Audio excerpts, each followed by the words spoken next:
Jain those, welcome to army info Tamil channel.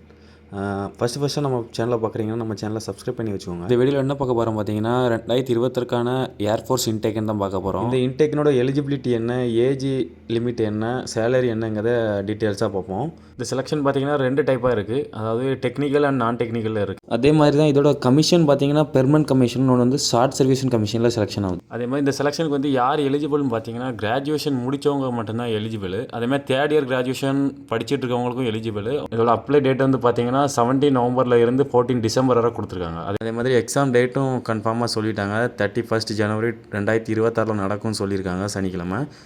All over தமிழ்நாட்டில் பார்த்தீங்கன்னா 3 centre allot பண்ணியிருக்காங்க, சென்னை, கோயம்புத்தூர், மதுரைன்னு. டோட்டலாக இதில் வேக்கன்சின்னு பார்த்தீங்கன்னா 340 வேக்கன்சி இருக்குது. இதில் வந்து என்சிசி ஸ்பெஷல் என்ட்ரிக்கும் ஒரு ஆப்ஷன் கொடுத்துருக்காங்க. அதாவது என்சிசி ஏர்விங்க்கான சி சர்டிஃபிகேட் வச்சுருக்கவங்களுக்கு வந்து இதில் ஸ்பெஷல் என்ட்ரி இருக்குது. இதோட ஏஜ் லிமிட் பார்த்தீங்கன்னா ஃப்ளைங் பிரான்ச்சும் என்சிசி ஸ்பெஷல் என்ட்ரிக்கு வந்து 20 to 24 வயசு கொடுத்துருக்காங்க. அதே மாதிரி கிரவுண்ட் டியூட்டி நான் டெக்னிக்கலுக்கு வந்து 20 to 26 வயசு கொடுத்துருக்காங்க. இதோட பேமெண்ட் டீட்டெயில்ஸ்னு பார்த்தீங்கன்னா ஃப்ளையிங் ஆஃபீஸருக்கு வந்து இதான் கொடுத்துருக்காங்க. பே ஸ்கேல் வந்து 56,000 இருந்து 1,77,000 வரைக்கும் இருக்குது.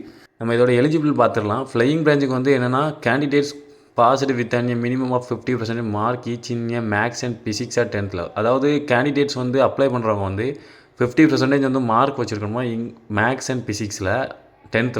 அதுபோக பார்த்தீங்கன்னா 3 year graduation or BE BTech degree courses in any discipline with is minimum of 60% of mark. அதாவது நீங்கள் 3 year டிகிரி முடிச்சிருந்தாலும் இல்லை பிஇ பிடெக் பண்ணியிருந்தாலும் அதில் வந்து 60% மார்க் வந்து இருக்கணும்னு சொல்கிறாங்க. கிரவுண்ட் டியூட்டி டெக்னிக்கலுக்கு எலிஜிபிள் பார்த்தீங்கன்னா candidates with minimum of 50% mark each in physics and mathematics at the 10th and +2 level and a minimum of 4 years or 4-year graduation integrated post graduation qualification in engineering and technology. அதாவது என்ன சொல்லலாம், candidate வந்து 50% mark வந்து physics மேக்ஸில் வச்சுருக்கணும் +2 லெவலில். அதே மாதிரி 4 years நீங்கள் கிராஜுவேஷன் எல்லாம் போஸ்ட் கிராஜுவேஷன் பண்ணியிருந்தீங்கன்னா ஓகேன்னு சொல்லியிருக்காங்க. இதில் வந்து எத்தனை பர்சன்டேஜ்னு கொடுக்கல அவங்க வந்து. அதே மாதிரி கிரவுண்ட் டியூட்டி நான் டெக்னிக்கல் பார்த்தீங்கன்னா candidates passed minimum of 50% mark each maths and physics at the 10th +2 and 3 years of graduation degree courses in a discipline with in a minimum of 60% mark. அதாவது என்ன சொல்கிறாங்கன்னா ground டியூட்டிக்கு வந்து என்ன கொடுத்துருக்காங்கன்னா candidates வந்து 50% mark வந்து மேக்ஸ் பிசிக்ஸில் வச்சுருக்கணுமா +2. அதேமாதிரி 3 year கிராஜுவேஷன் முடிச்சதில் வந்து 60% மார்க் வேணும்னு சொல்லியிருக்காங்க. இந்த ரெக்யூர்மெண்ட்டோட அப்ளிகேஷன் லிங்க்கையும் நோட்டிஃபிகேஷன் லிங்க்கையும் யூடியூப் டிஸ்கிரிப்ஷனில் கொடுத்துருக்கேன்.